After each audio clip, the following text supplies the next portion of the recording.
A União das Casas Espíritas da Zona Norte apresenta O Espiritismo está no ar, um programa que anuncia, esclarece e consola.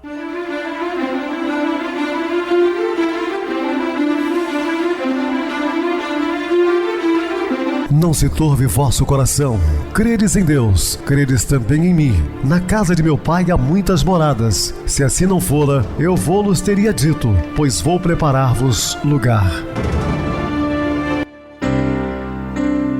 O Espiritismo está no ar. Sintonize esta frequência. Pare, pense na vida, faça perguntas. Uma ótima noite para você. Hoje, dia 10 de novembro de 2023, sexta-feira. Muito obrigado pelo carinho, pela sintonia. Rádio Clube FM, sua voz é a nossa voz. Estamos no ar de segunda a sexta desde 2014 pela emissora. Depois também passamos a transmitir o programa via YouTube. O canal é Viver _ Melhor. Se inscreva, deixa seu like. Sua opinião é sempre importante para nós. Ou acesse o YouTube, digita o Espiritismo está no ar. Lá encontrarão vários programas, inclusive o do dia. Lembrando a todos sobre o nosso bazar, que funciona de segunda a sexta, de 13 às 16 horas, na Casa Espírita Maria de Nazaré, Rua Diogo Álvares, número 133. Também vamos falar sobre o café colonial, café com vários quitutes, chocolates. Venha para cá prestigiar o nosso evento, R$25 por pessoa, muita comida. O importante é a confraternização, rever os antigos amigos que há muito tempo afastaram. Esse é o momento de confraternizarmos e ao mesmo tempo arrecadar recursos para a nossa instituição. Então acontecerá dia 19, a partir das 18 horas. Isso vai dar num domingo, sem ser o próximo outro. Já ficam todos convidados. Recebo carinhosamente minha querida amiga, expositora espírita Isa Rita. Uma boa noite, seja muito bem-vinda. Boa noite, Pedrosa, boa noite a todos os ouvintes. Estamos mais uma vez aqui reunidos para estudar o Evangelho de Jesus com muito amor no coração e vamos ao programa. Sim, Isa, vamos ao programa. Hoje falamos sobre o Mestre. Dúvidas, entre em contato conosco, ligando para a Clube FM, que é 0 operadora 32 3211 5697. Para falar comigo, utilize a TIM 98801-2675, o WhatsApp 984-4949, novamente 59, o e-mail, o espiritismo está no ar, @hotmail.com. Interajam conosco, façam perguntas, tirem dúvidas, podem dar sugestões ao programa. Estamos à disposição dos ouvintes. Vamos agora para aquele momento muito especial que é o nosso momento de oração. Sintonize esta frequência. O Espiritismo está no ar. Momento de oração. Como é revigoradora a tua presença dentro de mim, meu Deus. Em ondas poderosas ela age em todos os caminhos do meu íntimo, extinguindo os focos de dor, frustrações, medos, ódios e nervosismos. Ainda não sei bem o que ela é, mas compreendo que tem importantíssimo valor para o resguardo do meu coração e o poder de me arrancar de dentro as imperfeições, tal como a escuridão é extinta com a chegada da luz. Eu me ligo, pois, a Ti, Senhor, agora, pelos canais do pensamento e me robusteço em face da Tua situação. Minha mente absorve a sublime energia e encaminha aos pontos certos do corpo, tornando revigorados todos os órgãos e células. Estou plenamente convicto de que Tu, Senhor, me preenches de saúde, de alegria e de paz. E isso me faz ficar preparada para a vida abundante. Obrigada, Senhor. Estamos apresentando O Espiritismo está no ar. Bem, meus amados irmãos, estamos de volta com o assunto da noite falando o Mestre. O Mestre no Pai Nosso estabeleceu as normas básicas para que o homem tenha ao seu alcance as condições indispensáveis para que o seu intercâmbio com Deus se realize da maneira mais eficiente. A simplicidade é a característica mais marcante desta relação entre a criatura e seu Criador. Então, na verdade, Jesus deixa como modelo a oração do Pai Nosso, que é uma oração simples, e que você fala com o coração. Esse é o intercâmbio mais fácil entre o homem e Deus, tá? Não necessariamente repetir as palavras do Pai Nosso, mas algo não tão grande, né? E que você fale com sentimentos. O ser humano, contudo, se encarregou de desvirtuá-la e de corrompê-la, submetendo-a a um verdadeiro cipoal de formalidades inúteis, além de fomentar e cultivar a condenável prática das longas e complicadas preces ou das vãs e enfadonhas repetições, numa demonstração irretorquível de sua atração pela cadeira de Moisés. Claro que essas preces longas, né, não faz bem, não soma, porque a pessoa perde no raciocínio, enfim, fica aquela coisa maquinal. Cristo mesmo adverte: não é por muito falares que sereis ouvidos. Ou seja, não é a multiplicidade de palavras, mas os pensamentos verdadeiros, né? Trata-se de experiente, de incontestável mau grado, isso mesmo, não, mau gosto comum, até mesmo entre inúmeros companheiros da doutrina. Alguns, não obstante a boa intenção de que se acham possuídos, fazem-lhe tantos acréscimos e interpelações que descambam para o mais rematado grotesco. Existem algumas pessoas, até dentro do movimento espírita, que ao fazer uma prece de abertura para uma palestra, ou término também, convida a pessoa para fazer uma prece de encerramento, meu Deus, a pessoa se perde de tanto falar, incomoda quem está sentado, né, não presta mais atenção e fica aquela coisa repetitiva. Então não é isso. Por isso que Jesus deixa um modelo curto de prece. Isso denota um certo conformismo com relação a brevidade da oração, fato que não passou desapercebido a Kardec, que dele cuidou, e expressamente no capítulo 28 de O Evangelho segundo o Espiritismo. O Pai Nosso basta por si só. Cada frase ou cada palavra contém um significado que extrapola os limites de sua construção literária. Projetam-se para os horizontes mais amplos e claros e revelam, sobretudo aos que dispõem a fazer da prece uma reflexão mais profunda e uma forma mais consciente de ligação com Deus, um sentimento eivado da mais doce e suave consolação e reconforto moral. Portanto, Kardec vem reforçar o que Jesus já tinha nos ensinado. A oração tem que ser profunda, mas curta, não longa. A oração se encontra em apenas 2 evangelhos, no de Mateus, como parte integral do Sermão da Montanha, capítulo 6, versículos de 9 a 13, e também no de Lucas, do capítulo 11, versículos de 2 a 4, em que é apresentado em circunstâncias um pouco diferentes. Alguns historiadores e estudiosos do cristianismo ressaltam que é provável que Jesus a tenha repetido em diversas ocasiões. Era seu desejo que ela servisse de modelo e de padrão para todos os seus discípulos de todos os tempos. Então, para todos os tempos. Aventam em face disso a possibilidade de a ter ensinado em outras oportunidades que não foram registradas pelos evangelistas, o que nos parece inteiramente irrelevante, pois em nada altera a sua importância e superioridade diante das demais orações inventadas pelos homens. Em Mateus, ela é apresentada com o exemplo de prece que cobre todos os requisitos que o próprio Cristo havia estabelecido como essenciais a uma autêntica oração. Esta procedida de uma série de instruções a respeito de forma como não se deve rezar ou orar. Depois de advertir todos os que ouviam naquela hora a respeito das manifestações públicas dos hipócritas que se fazem suas orações, gostavam de chamar a atenção sobre si, de recomendar o recolhimento ao segredo do aposento e de condenar as vãs repetições de palavras, ele prescreveu como se deve orar, dizendo: portanto vos oreis assim.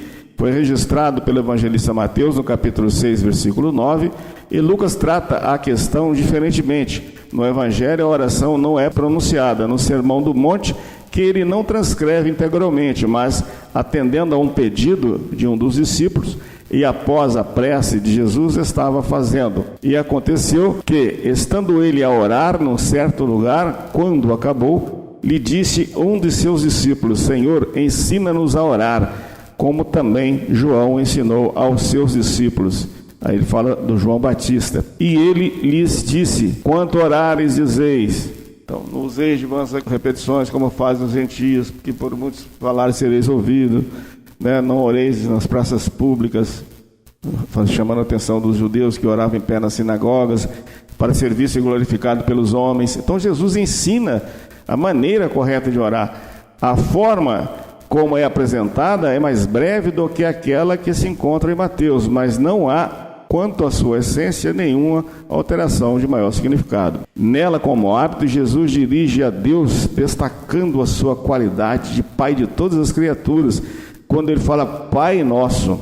Uma das características mais notáveis de sua pregação e de seu messianato foi a de modificar a ideia até então predominante entre todos os povos, até mesmo entre os judeus, do Deus antropomórfico, criado e alimentado pela ignorância do homem, né? Aquele Deus que era todo-poderoso, irracível, né? Raivoso, para o Deus amor. Deus era, sob qualquer forma, uma visão com que se apresentasse sinônimo de desamor, de violência, de irritabilidade, de preferências descabidas, de egoísmo, de vaidade, enfim, em dose superlativa de todos os defeitos próprios do ser humano. Identificá-lo com a imagem de um pai implicava ou impelia um exercício mental que se colocava ou se coloca muito distante da capacidade de intelectiva da humanidade. Monteiro Lobato, no prefácio de Afinal, Quem Somos?, obra escrita por Pedro Granja, afirma que a ironia que lhe era peculiar, que o Deus comum, antropomórfico, feito à imagem e semelhança do homem, é uma criação tão pobre que faz sorrir. Não há qualidade ou defeito humano que esse Deus não tenha. Vemo-lo então odiento, como um racista, no feroz Jeová bíblico. Aparece sadista, como um inquisidor dominicano, no Deus de Filipe II. E no Moloque dos cartagineses, temo-lo como o precursor dos maestros da tortura de Buchenwald. Então, essa concepção, lamentavelmente, ainda não desapareceu da cultura religiosa dos povos, porque persiste o costume de se falar em povo eleito, um povo privilegiado de Deus, em castigo divino, em temor de Deus e principalmente em vontade de Deus, como sinônimo de capricho ou de interesses objetivos nem sempre bem definidos, né? Então, a gente tem que tomar cuidado, né? Porque Deus deixou bem claro, não existe privilégio, Deus olha todos os homens por igual, não existe castigo, Deus nos dá a possibilidade do crescimento espiritual de uma forma igualitária. Fomos criados simples e ignorantes, né? E que cada um de nós tem a possibilidade de crescer espiritualmente, mas por suas obras, né? Por seu esforço. Não há privilégio. Essa concepção, lamentavelmente, ainda não desapareceu, como nós vimos, né? Então, nós temos que nos esforçar para fazermos diferente. Deverá progressivamente, na medida em que se operar a evolução da humanidade, ceder lugar a uma outra que se encontre em melhor harmonia e sintonia com a doutrina de amor pregada e vivenciada pelo Cristo. Então compete ao Espiritismo a árdua e inestimável tarefa de abrir as picadas, ou seja, abrir caminho, construir e solidificar os caminhos que conduzirão a tal resultado, principalmente em virtude da sua total e absoluta fidelidade aos princípios evangélicos, dos quais não poderá jamais se afastar, sob pena de deixar de ser Espiritismo. Não há espiritismo distanciado ou ausente do Evangelho. Nele, Jesus não se cansa de demonstrar o amor de Deus para com todos os homens, dentro da relação pai e filho. Então a gente vê que a parábola do filho pródigo revela esse sentimento em toda a sua dimensão.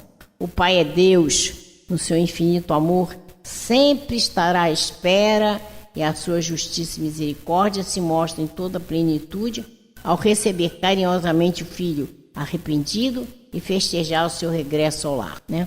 Também, de acordo com Lucas, essa relação está muito clara, né? Em Lucas, capítulo 11, versículo de 11 a 13, que diz: E qual dentre vós que, se o filho lhe pedir pão, lhe dará pedra? Ou também, Se lhe pedir peixe, lhe dará por peixe uma semente. Pois se vós, sendo maus, sabeis dar boas dádivas aos vossos filhos, quanto mais dará o Pai Celestial, o Espírito Santo, àqueles que lhe o pedirem. Em face disso, relembremos Emmanuel, que em sua singela e profunda sabedoria, nos ensina através da mediunidade de Francisco Cândido Xavier, que a mais elevada concepção de Deus que podemos abrigar no santuário do Espírito é aquela que Jesus apresentou. E nolo, revelando Pai amoroso e justo, à espera dos nossos testemunhos de compreensão e amor. Então, Emmanuel nos chama a atenção. Nós temos Jesus apresentando um caminho para que a gente possa ir ao encontro do Pai. Marcos capítulo 4, versículos de 36 a 39.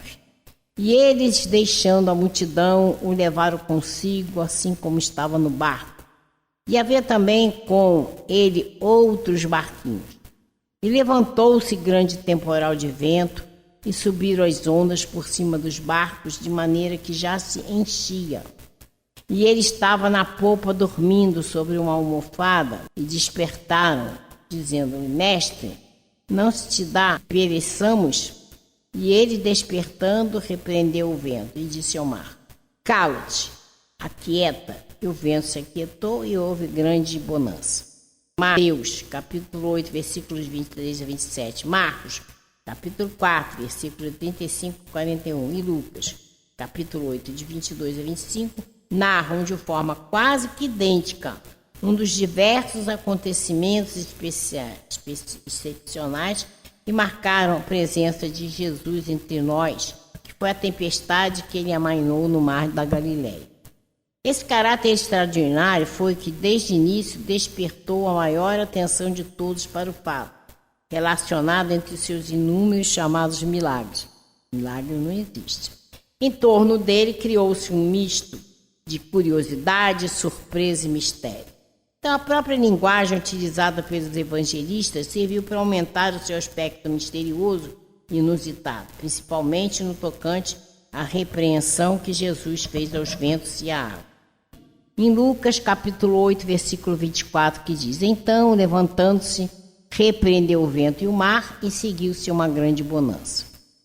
No caso aí, desculpem, foi Mateus 8, 26.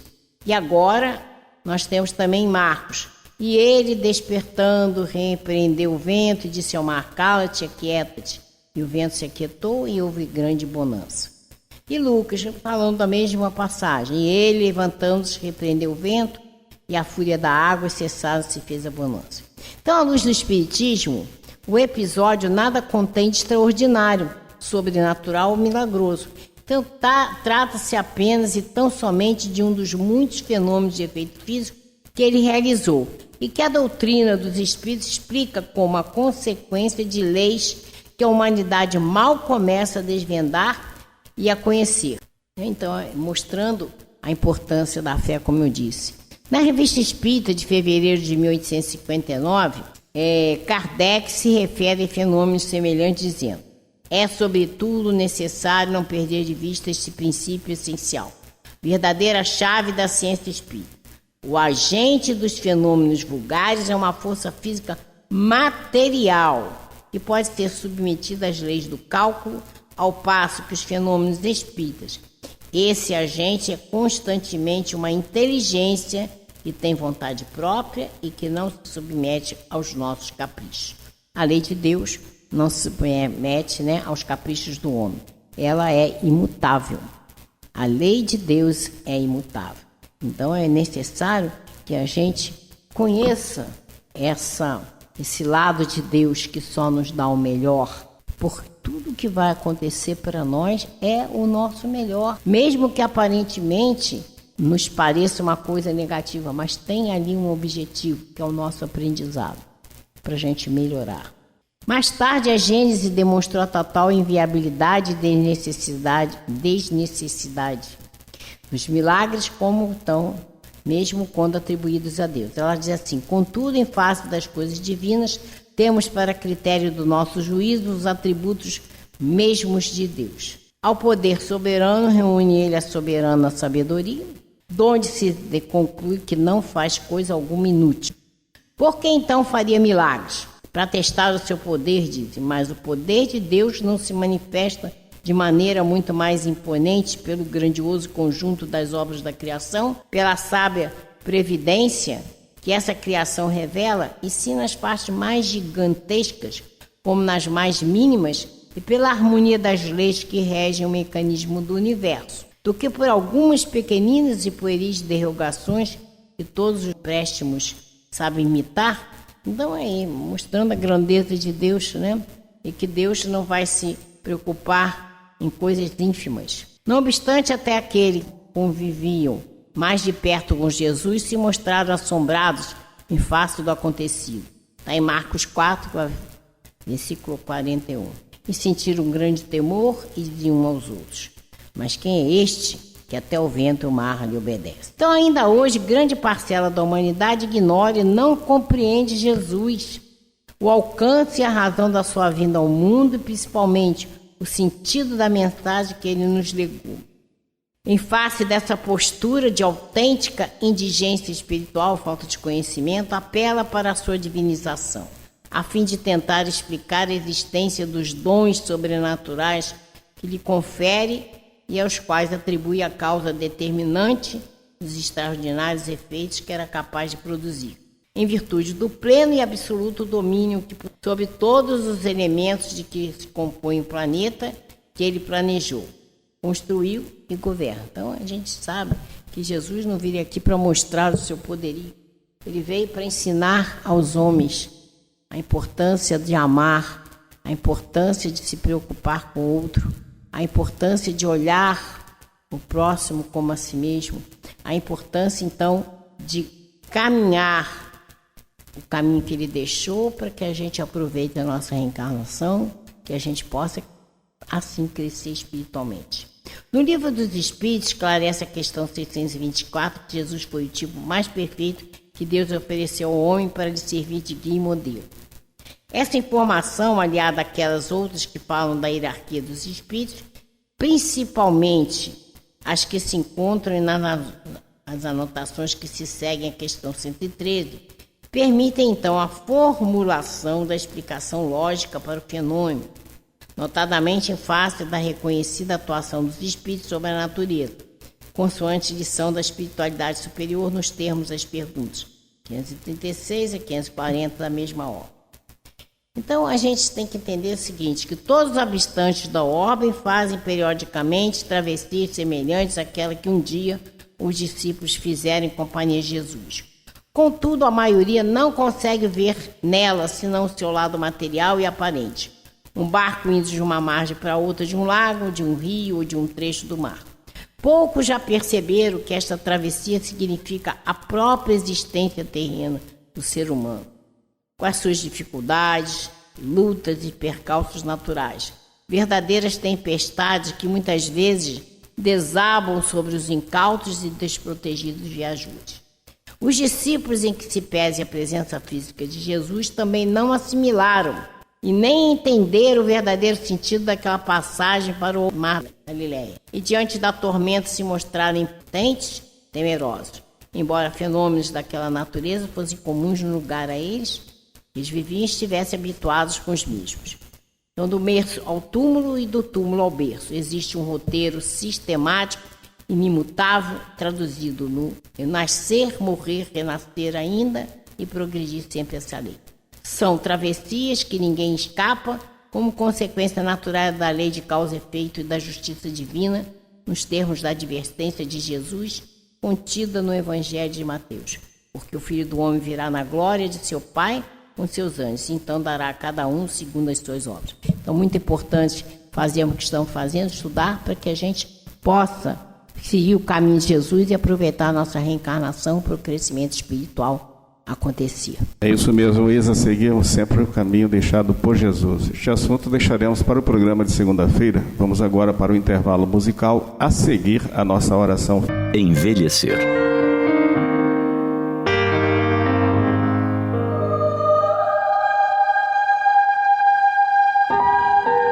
Era uma mulher linda, infeliz, porque seu maior pavor era perder o que considerava inigualável, um bem supremo, sua beleza. Atormentava-se desde muito jovem, olhando-se ao espelho, procurando a mínima ruga, uma primeira dobra na pele lisa.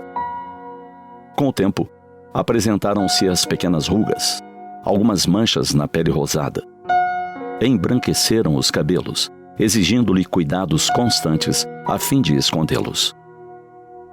Quando alcançou os 60 anos, se tornara uma pessoa resmungona, que odiava o fato de estar envelhecendo.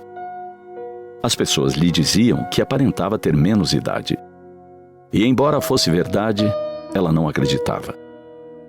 Um amigo mais sábio lhe sugeriu: tente imaginar que você está conquistando a maturidade e não perdendo a juventude. Inútil a argumentação. Aquilo não lhe parecia natural. Decidiu recorrer a cirurgias plásticas. As primeiras a que se submeteu lhe fizeram bem. Removeram-lhe traços amargos, sinais de cansaço prematuro. Entretanto, o médico, criterioso, sugeriu que aguardasse um pouco para outras intervenções. Seria importante deixar a natureza agir, o corpo descansar. Ela decidiu não seguir seus conselhos. Buscou outros profissionais que fizeram suas vontades sem restrição alguma. Dessa maneira, excedeu seus próprios limites. Em verdade, o que lhe faltava era amor a si mesma, porque continuava detestando o que o espelho lhe mostrava. Isolou-se, apartou-se das amizades, abandonou as festas. Quando se permitia sair para compras, idas ao shopping, eventualmente a um restaurante, parecia-lhe que todos a apontavam dizendo: lá vai aquela velha. Ela desejava ter o rosto dos seus brilhantes 18 anos. Queria que o tempo tivesse congelado naquele ano. Suas tantas cirurgias a transformaram. Mudaram os contornos dos olhos, o nariz, o queixo, as orelhas. Por fim, nada mais nela era dela. Poder-se-ia dizer que estava irreconhecível. E, contudo, continuava infeliz. Esquecera de viver cada dia com a intensidade que a vida lhe permitia. Usufruir do amor, das amizades, de quem lhe queria bem, avançando nos anos.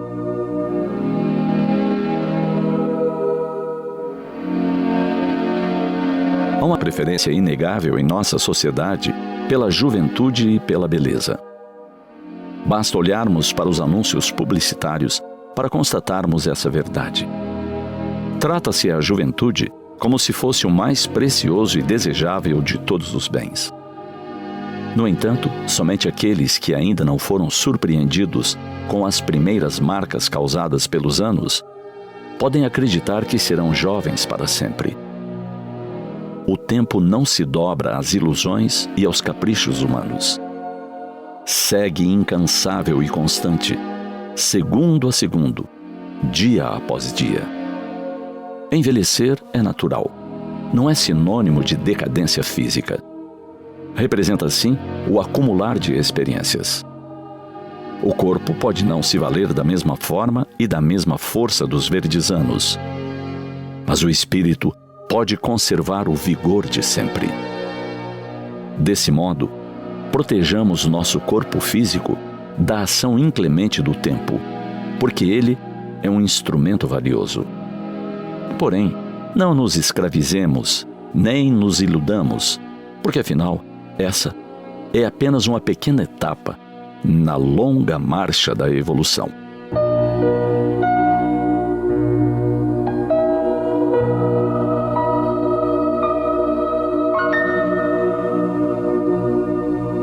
Sintonize esta frequência. O Espiritismo está no ar. Momento de oração. Senhor Jesus, Mestre Divino, pedimos-te, Senhor, mais uma vez, a vossa proteção e misericórdia por todos nós que ainda sofremos neste mundo de provas e expiações.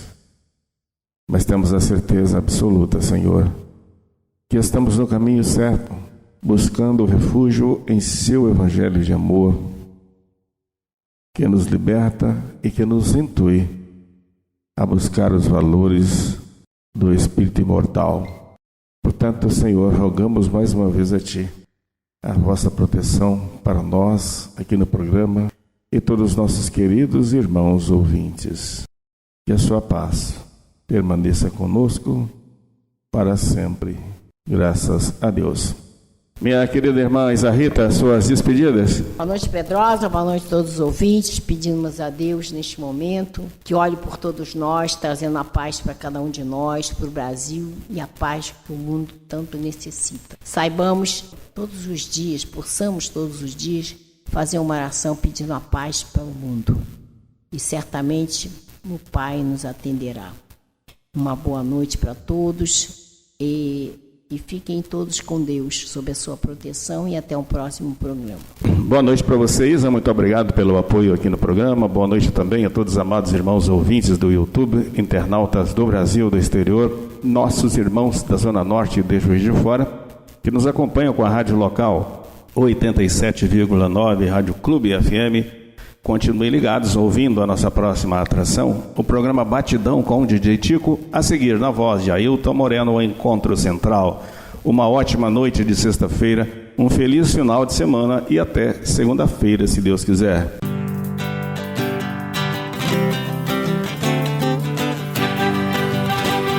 A União das Casas Espíritas da Zona Norte apresentou O Espiritismo Está no Ar, anunciando o Evangelho de Jesus, esclarecendo sua mensagem, consolando corações.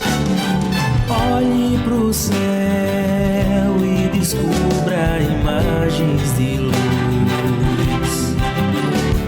Se tem Jesus, o amor todo que Deus te deu. Pense no bem, no melhor em que pode fazer. Seja o que for, também vai receber. De coração, ajude o irmão, a caridade é o caminho do amor. Faça ainda que possa sofrer, pois bênçãos de Deus há de ter. Ame, perdoe e viva melhor a natureza, o céu e o mar. Veja o encanto que a vida nos dá, a chance eterna que temos para amar.